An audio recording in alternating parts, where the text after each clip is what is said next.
स्वागत है मित्रों आपका मिशन इंस्टीट्यूट के इस ऑनलाइन प्लेटफॉर्म पर। जैसा कि हमने पिछले वीडियो में संस्कृत पाठ्यक्रम पर बात की थी, आज हम उसी क्रम में पहला टॉपिक हम शुरू करना चाहेंगे वर्णमाला से। तो वर्णमाला या व्याकरण शुरू करने से पहले हम जो विषय पढ़ रहे हैं उसके विषय में जान लेना ज़रूरी है। अब जैसे संस्कृत विषय की हम शुरुआत कर रहे हैं तो संस्कृत शब्द कैसे बना है इसकी जानकारी हमें होनी चाहिए। संस्कृत शब्द जो है ये कैसे बना है, इसमें क्या उपसर्ग है, क्या प्रत्यय है और क्या धातु है, ये इसको जानना है। तो देखते हैं संस्कृत शब्द बना कैसे है। सम उपसर्ग पूर्वक क्री धातु से अक्त प्रत्यय लग करके संस्कृत शब्द बना है। अच्छा, सम उपसर्ग लगा तो ये इतना हो गया, क्री धातु इतनी हो गई और अभी ता यहाँ से अक्त प्रत्यय है जिसके कि का की इस संज्ञा हो करके लोप हो जाता है, खाली ता ही इसका जुड़ता है। अब जो बात करते हैं कि ये सा है, ये सा कहाँ से आ गया, तो यहाँ पे आता है सुट का आगम। सुट का आगम होता है। अब सुट का जो आगम होता है तो टा हलंत है, इसकी हलंत्यम से संज्ञा हो करके लोप हो जाएगा, सा के ऊ का लोप हो जाता है, खाली इसका जुड़ता का है, खाली सा ही जुड़ता है इसका सुट का। तो यही वाला सा यहाँ पे जुड़ा हुआ है। ऐसे बना हमारा संस्कृत शब्द। अब यहाँ से आपसे पूछा क्या जा सकता है कि संस्कृत शब्द में क्या उपसर्ग लगा है, क्या प्रत्यय लगा है या क्या धातु है। तो ऐसे याद रखेंगे, संस्कृत में जो सम है ये उपसर्ग है, क्री जो है ये धातु है। धातु तो समझते ही होंगे, धातु का मतलब क्रिया, और कत जो है ये प्रत्यय है और इसका खाली ता जुड़ता है। अब ये जो सुट है इसका आगम हुआ है। आगम क्या होता है, तो जहाँ पे कोई देखिए आप संस्कृत पढ़ेंगे तो आगम, आदेश, लोप, इत संज्ञा, ये सब बातें हम जानेंगे। तो आगम क्या होता है, जहाँ भी किसी वर्ण की आवश्यकता होती है तो उसका आगम करा लिया जाता है। तो यहाँ पे सा की आवश्यकता थी इसलिए इसका यहाँ पर आगम हो गया है। तो ऐसे बना हमारा संस्कृत शब्द। अब जब संस्कृत शब्द बन गया है तो इसका अर्थ क्या होता है, संस्कृत जो शब्द है इसका अर्थ हम जानेंगे। संस्कृत शब्द का अर्थ क्या होता है, कह सकते हैं शुद्ध, एकदम जो शुद्ध भाषा है उसे हम संस्कृत कहेंगे। जो निर्दोष है उसे हम संस्कृत कहेंगे। शुद्ध, निर्दोष, निर्मल, परिष्कृत या परिमार्जित, ये जो है इसके अर्थ है, संस्कृत शब्द के अर्थ। अब जब संस्कृत का अर्थ ये होता है तो इसके अन्य नाम भी हम जानेंगे यहीं पर। संस्कृत जो है भाषा, इसके अन्य नाम क्या हैं, अन्य नाम देख लेते हैं। जैसे जानते हैं कि संस्कृत जो है देवताओं की भाषा कही जाती है तो ये देव भाषा कहलाती है। संस्कृत का अन्य नाम देव भाषा है, देववाणी कह सकते हैं, सुर भारती से कहा जाता है या फिर गीर्वाण वाणी,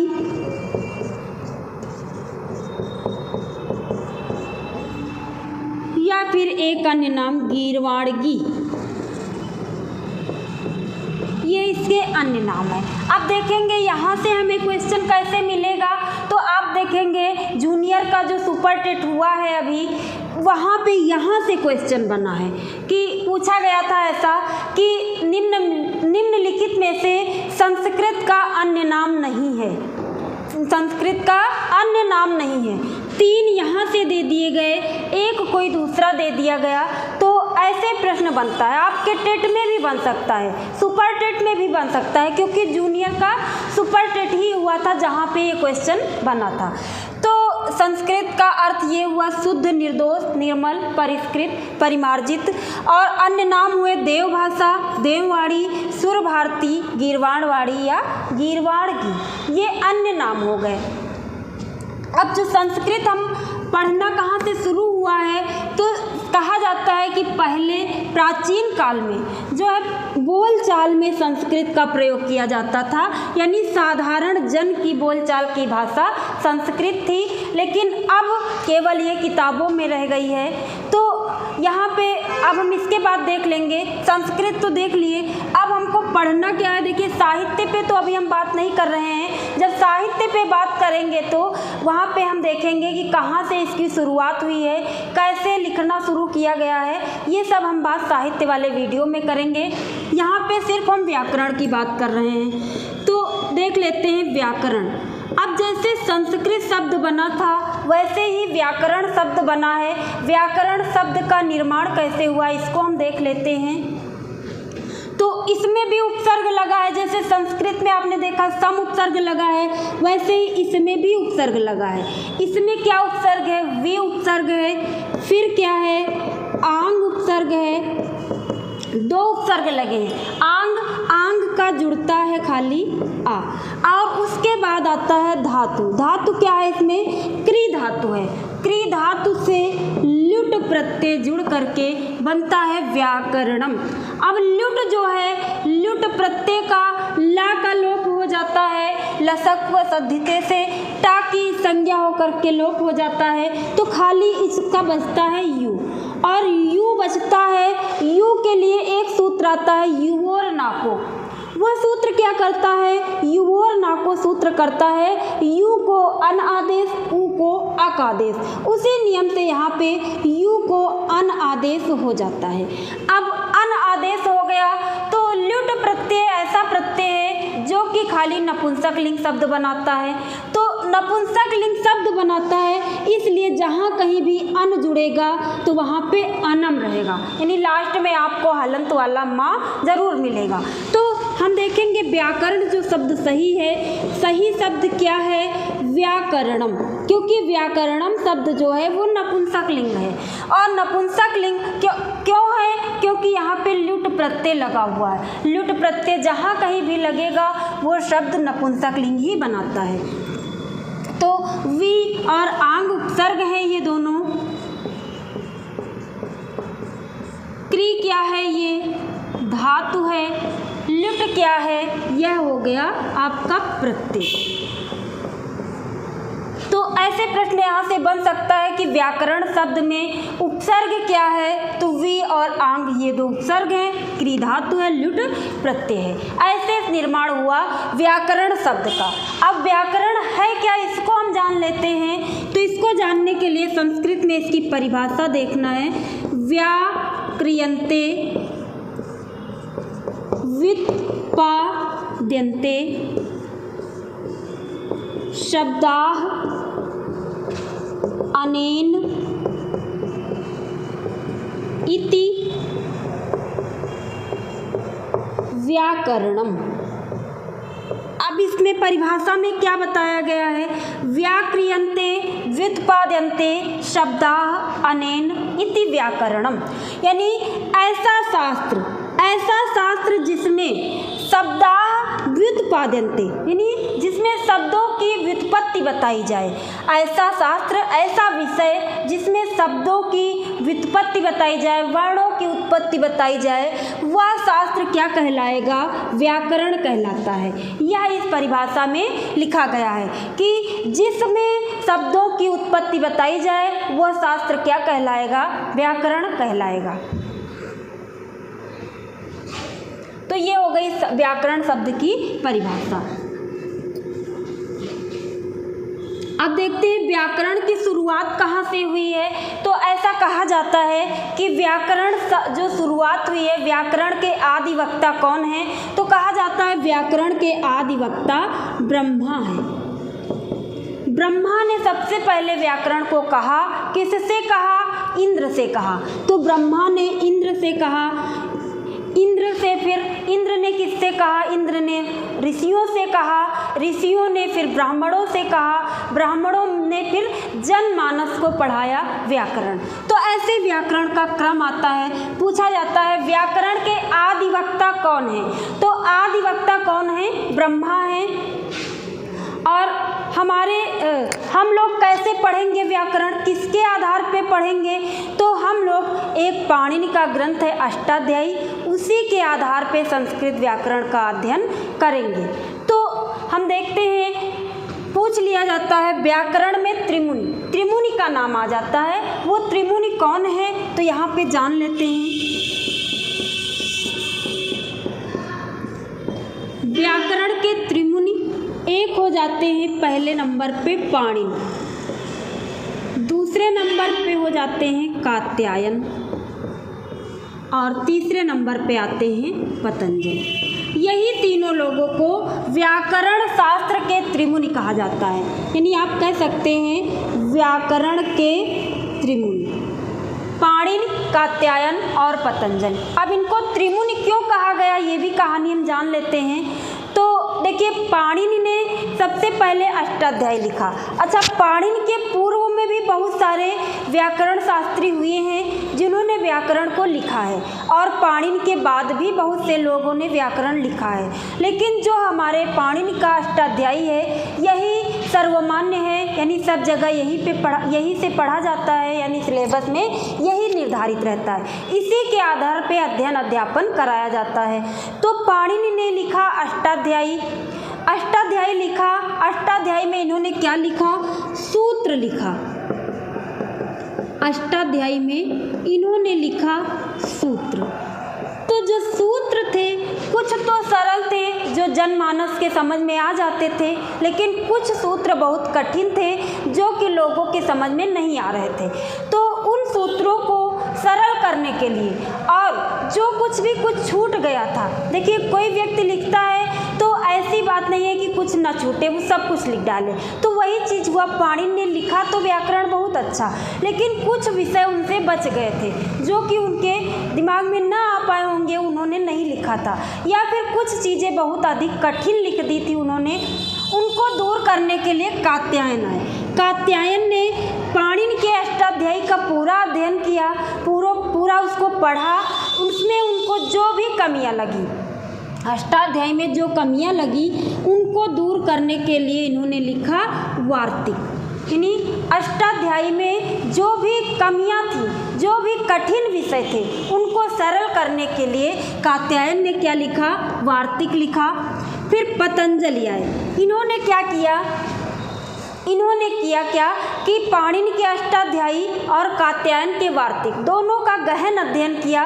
दोनों का अध्ययन कर लेने के बाद इन्होंने देखा कि जो कुछ भी कमियां रह गई, या जो कुछ भी छूट गया, या कुछ अभी भी कठिन रह गया, उसको दूर करने के लिए इन्होंने अपना एक अलग ग्रंथ लिखा, महाभाष्य लिखा पतंजलि ने। अब तीनों लोगों ने मिल करके इस पे काम किया अष्टाध्यायी पे, इसीलिए इन तीनों लोगों को त्रिमुनि कहा जाता है। और ये तीनों क्या हैं? हमारे व्याकरण जो रूपी जो एक छत कह सकते हैं, वो किस पे टिकी है?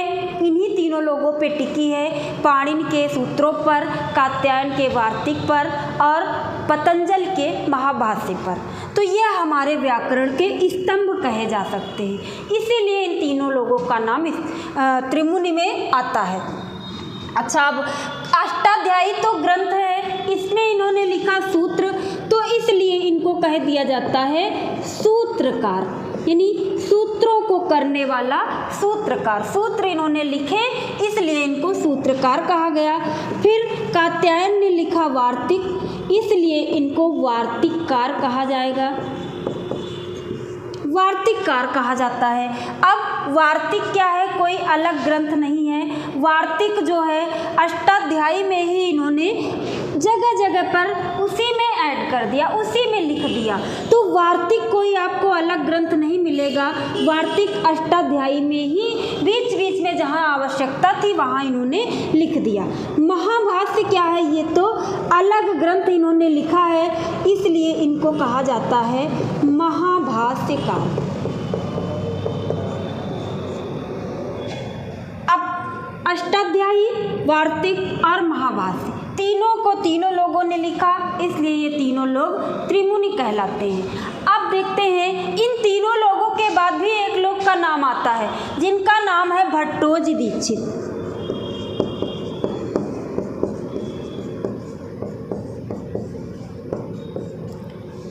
भट्टोजी दीक्षित ने क्या किया, इन्होंने पाणिनि का अष्टाध्यायी का अध्ययन किया और अध्ययन करके उस पर इन्होंने लिखा है वृत्ति।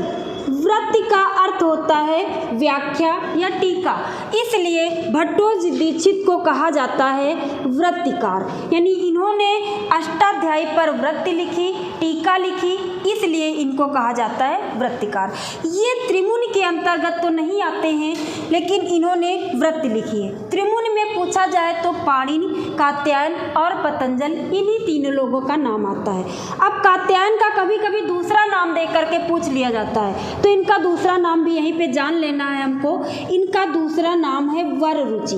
कभी कभी ऑप्शन में आपसे पूछा जाएगा निम्नलिखित में से त्रिमुनि कौन नहीं है, त्रिमुनि के अंतर्गत कौन नहीं आते हैं, तो पाणिनि, वररुचि, पतंजलि, भट्टोजी दीक्षित ऐसे नाम दिए जा सकते हैं। तो भट्टोजी दीक्षित जो है वो त्रिमुनि के अंतर्गत नहीं आते हैं, वो केवल वृत्ति लिखे हैं, टीका लिखे हैं, तो इसीलिए इनको वृत्तिकार कहा गया। यानी इन्होंने अष्टाध्यायी की व्याख्या लिखी है। तो ये हो गई त्रिमुनि पर बात। अब जो ग्रंथ आए हैं उनको हम देख लेते हैं। कभी कभी ग्रंथों से पूछ लिया जाता है, जैसे अष्टाध्यायी जो ग्रंथ का हमने नाम लिया है, तो अष्टाध्यायी में अध्याय कितने हैं, तो वो तो नाम से ही पता चल रहा होगा। अष्टाध्यायी यानी 8 अध्याय हैं जिसमें, तो अष्टाध्यायी में 8 अध्याय हैं। अष्टाध्यायी में 8 अध्याय हैं। अब ये तो नाम से पता चल रहा है, लेकिन ये जो अध्याय हैं ये भी पाद में विभक्त हैं, पाद में बटे हुए हैं। जैसे एक अध्याय के अंतर्गत कुल 4 पाद हैं, या इनको कह सकते हैं चरण, यानी ये 4 चरणों में विभाजित है एक अध्याय। तो एक अध्याय में 4 पाद हो गए, तो संपूर्ण अष्टाध्यायी में कितने पाद होंगे? संपूर्ण अष्टाध्यायी में कुल हो जाएंगे 32 पाद। तो आपको ये याद रख लेना है कि कुल 32 पाद हैं। और अध्याय का नाम तो आपको उसके पुस्तक के नाम से ही पता चल जाएगा कि अष्टाध्यायी 8 अध्याय, और पाद कितने हैं, तो कुल 32 पाद हैं। एक अध्याय में कितने पाद हैं, तो 4 पाद हैं। ऐसे आपको याद रख लेना। ये तो हो गई अष्टाध्याय। अच्छा, सूत्र की संख्या कोई निर्धारित नहीं है, कोई प्रमाणित नहीं मिलती है, तो सूत्रों की संख्या में यहाँ हम देख लेते हैं लगभग सूत्र, लगभग कहे जाते हैं, क्योंकि निर्धारित नहीं है तो लगभग ही कह सकते हैं। लगभग सूत्रों की संख्या 4000 कहते हैं। अब 4000 से 2-4 कम हो सकते हैं या ज़्यादा हो सकते हैं। तो ऐसा वैसे ये प्रश्न अभी तक पूछा नहीं गया कभी कि अष्टाध्यायी में कितने सूत्र हैं, लेकिन लगभग में इसकी संख्या आ जाती है कि लगभग 4000 सूत्र हैं इसमें। इसके बाद एक ग्रंथ का और नाम आया, उसको भी हम जान लेते हैं। कौन सा था? महाभाष्य। पूछ लिया जाएगा महाभाष्य किसमें विभाजित है। महाभाष्य जो ग्रंथ लिखा है पतंजलि ने, वह किसमें विभाजित है? अध्यायों में, या फिर सर्गों में, या फिर उच्छ्वासों में, या फिर आहनिकों में। तो महाभाष्य जो है ये 84 आहनिक में बटा हुआ है। आहनिक। अब आहनिक क्या होते हैं, तो आप देखे होंगे आहन से बना है आहनिक। आहन का अर्थ होता है दिन, आहन माने होता है दिन, तो उसी के आधार पे इन्होंने नाम दे दिया 84 आहनिक। जैसे 84 अध्याय आप कह सकते हैं, लेकिन इसमें अध्याय न लिख करके आहनिक लिख दिया। इसमें आहनिक क्यों लिखा? क्योंकि ये 84 दिन में पढ़ा जा सकने वाला ग्रंथ है। यानी एक दिन में एक आहनिक पढ़ेंगे तो 84 दिन में हम 84 आहनिक पढ़ लेंगे। तो ऐसे पूछा जा सकता है महाभाष्य में कितने आहनिक हैं? 84 आहनिक हैं। या फिर ऐसे प्रश्न बन सकता है महाभाष्य किसमें विभाजित है, तो महाभाष्य आहनिक में विभाजित है। अच्छा, अब देख लेते हैं 3 लोग आए हैं, त्रिमुनि का नाम आया है, तो अब आपसे एक प्रश्न ये पूछ लिया जाए कि जो त्रिमुनि आए हैं, त्रिमुनि परंपरा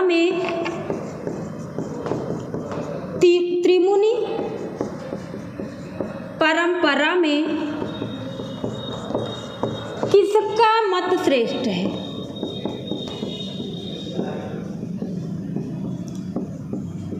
मान लो आपसे ये प्रश्न पूछ लिया जाए कि त्रिमुनि परंपरा में किसका मत श्रेष्ठ है, तो आप किसको बताएंगे? देखिए, जब पाणिनि आए तो उन्होंने सबसे पहले लिखा व्याकरण। अब उसमें जो कुछ भी कमियां थी उसको दूर करके कात्यायन ने लिखा वार्तिक। अब कात्यायन ने जब वार्तिक लिख लिया तो उनमें भी कुछ कमियां रह गई थी, उनको दूर करके लिखा पतंजल ने महाभाष्य। तो जो सबकी कमियों को दूर करके लिखे उसे ही प्रमाणित माना जाएगा, उसे ही श्रेष्ठ माना जाएगा। तो यहाँ पे आप लिख सकते हैं पतंजल, यानी त्रिमुनि परंपरा में पतंजलि का मत श्रेष्ठ, पतंजलि का मत श्रेष्ठ व प्रामाणिक भी माना जाता है, प्रामाणिक माना जाता है। ठीक, ऐसा क्यों है? क्योंकि पतंजलि ने दोनों लोगों की कमियां दूर करके लिखा और कुछ अपने पास से भी लिखा।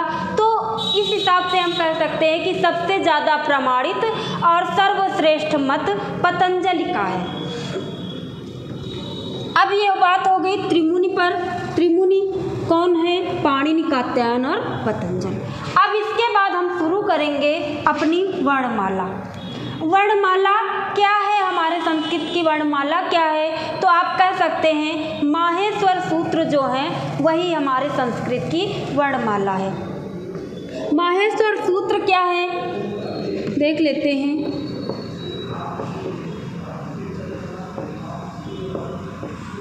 अच्छा, पाणिनि ने अपने अष्टाध्यायी में सबसे पहले इन्होंने क्या लिखा? तो सबसे पहले इन्होंने लिखा संज्ञा प्रकरण। तो संज्ञा प्रकरण क्या है? देखिए, हम पढ़ेंगे संज्ञा प्रकरण भी यहाँ पे पढ़ेंगे, लेकिन वहाँ आप जैसे हिंदी में संज्ञा पढ़ रहे थे, किसी व्यक्ति, वस्तु, जाति या स्थान के नाम को संज्ञा कहते हैं। तो यहाँ पे हमको वो संज्ञा नहीं पढ़ना है। यहाँ पे संज्ञा क्या है? तो अष्टाध्यायी में जो पाणिनि ने लिखा है उन्होंने ही संज्ञा प्रकरण लिखा है। संज्ञा प्रकरण में उन्होंने क्या लिखा है? संज्ञा प्रकरण में कहा है कि हमने अपनी इस पुस्तक में किसका क्या नाम दिया है या हम किसे क्या कहेंगे, वो जो लिखा है उसे ही कहते हैं संज्ञा। तो देखिए, सबसे पहले तो पाणिनि ने संज्ञा प्रकरण लिखा है, फिर वर्णमाला लिखा है। तो हम संज्ञा प्रकरण न शुरू करके हम वर्णमाला शुरू करते हैं, क्योंकि जब वर्ण ही नहीं पता होगा तो हम संज्ञा जान करके क्या करेंगे। तो इसीलिए हम शुरुआत वर्णमाला से करते हैं। तो सबसे पहले वर्णमाला को हम देखते हैं। संस्कृत की जो वर्णमाला है वो माहेश्वर सूत्र हैं। माहेश्वर सूत्र, अब माहेश्वर सूत्र की भी एक कहानी है, ये कैसे मिले, कैसे प्राप्त हुए। तो ऐसी एक कथा है कि पाणिनि जो थे बचपन में ये भी मूर्ख थे। मूर्ख क्या मतलब? कम ज्ञानी थे, इनको ज़्यादा समझ में नहीं आता था। जब इनके गुरु पढ़ाते थे तो पढ़ाते समय अन्य बच्चों को जब पढ़ाते थे तो उनको अच्छे से समझ में आ जाता था, लेकिन पाणिनि की समझ में बहुत देर में आता था। तो इससे परेशान होकर के पाणिनि एक दिन अपने गुरु के पास गए और कहने लगे कि गुरु, मुझे ये समझ में क्यों नहीं आता, मैं कोशिश तो करता हूँ लेकिन मेरी समझ में नहीं आता है। तो इनके गुरु ने कहा कि तुम ऐसा करो कि तुम शिव की तपस्या करो, शिव तुम्हें ज्ञान प्राप्ति का वरदान देंगे। तो ये अपने गुरु की आज्ञा प्राप्त करके तपस्या करने लगे शिव की। जब शिव की तपस्या करने लगे तो शिव प्रसन्न हो गए। अच्छा, जब शिव प्रसन्न होते हैं तो क्या करते हैं? वो तांडव नृत्य करने लगते हैं। तो प्रसन्न होते हैं तब करते हैं, तो क्रोधित होते हैं तब करते हैं। तो जब प्रसन्न हो गए तो शिव ने तांडव नृत्य करना शुरू कर दिया। जब तांडव नृत्य कर रहे थे तो नृत्य के अंत में उन्होंने डमरू बजाना शुरू कर दिया। जब डमरू बजाने लगे तो उससे जो ध्वनि निकली, डमडम की ध्वनि। अब पाणिनि ने उसे सुना, तो उसी को सुन करके इन्होंने अपना माहेश्वर सूत्र बना दिया, यानी 14 भागों में इसको विभाजित कर दिया। 14 सूत्र लिख दिए इनको। अब ये माहेश्वर नाम इसीलिए पड़ा, कहते हैं महेश यानी शिव, शिव का नाम ही महेश है, महेश के डमरू से निकले हैं, इसीलिए इनको माहेश्वर सूत्र कहा गया। अब आप पढ़ते हैं आई उड़ा री का। अब इस तरह के ध्वनि तो आपके डमरू से निकल नहीं सकती, तो हम ऐसा कह सकते हैं कि डमरू तो डमडम बज रहा होगा, लेकिन ये पाणिनि का अनुभव मात्र था, उन्होंने अपने अनुभव से लिखे हैं। यानी जब शिव ने डमरू बजाए तो पाणिनि ने अपने अनुभव से माहेश्वर सूत्र लिखे। अब संख्या, सबसे सरल क्वेश्चन यही पूछ लिया जाता है, माहेश्वर सूत्रों की संख्या कितनी है? तो 14 है। अब इनके दूसरे नाम भी हमको यहाँ जान लेने हैं। मान लो आपसे पूछ लिया जाए शिव सूत्र कितने हैं, तो वही चीज़ है 14। कभी कभी पूछ लिया जाता है चतुर्दश सूत्र किसने लिखे, तो 14 को संस्कृत में चतुर्दश कहा जाता है। चतुर्दश सूत्र यानी यही माहेश्वर सूत्र हैं। इसके अलावा भी अन्य नाम दिए जाते हैं, इनको कहा जाता है अक्षर समाम्नाएं। अक्षर समाम्नाएं या इसी को कहा जाता है वर्ण समाम्नाएं।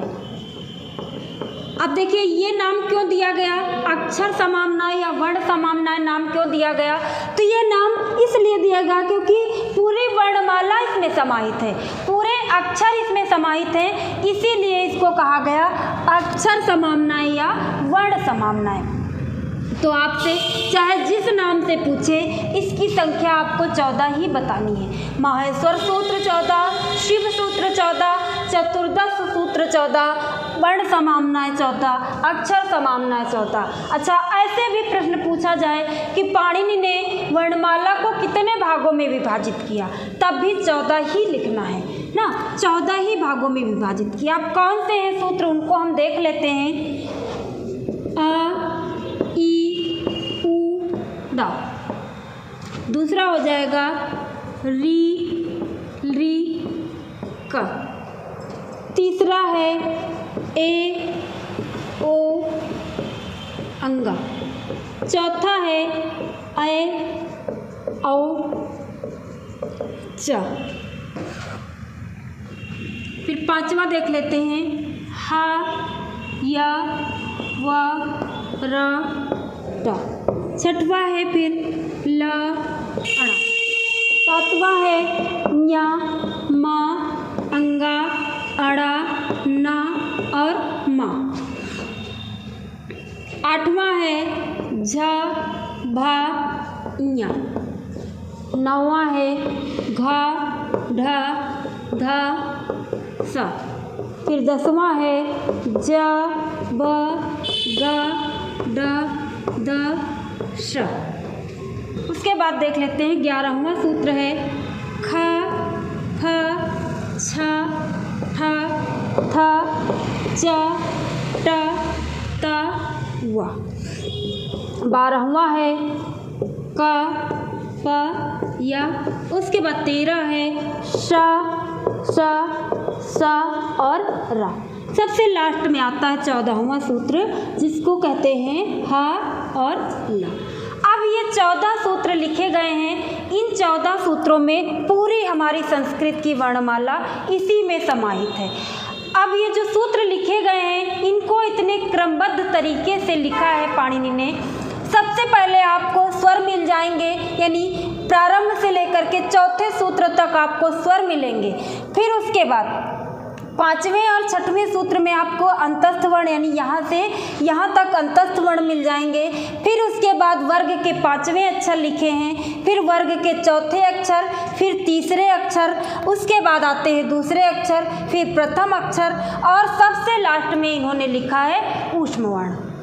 तो ये हमारे 14 माहेश्वर सूत्र हैं। चलिए, आज इसके बाद इन्हीं सूत्रों पर फिर हम अगले वीडियो में चर्चा करेंगे कि इनसे प्रश्न कैसे बनते हैं, कौन कौन से प्रश्न बन सकते हैं। चलिए, आप धन्यवाद।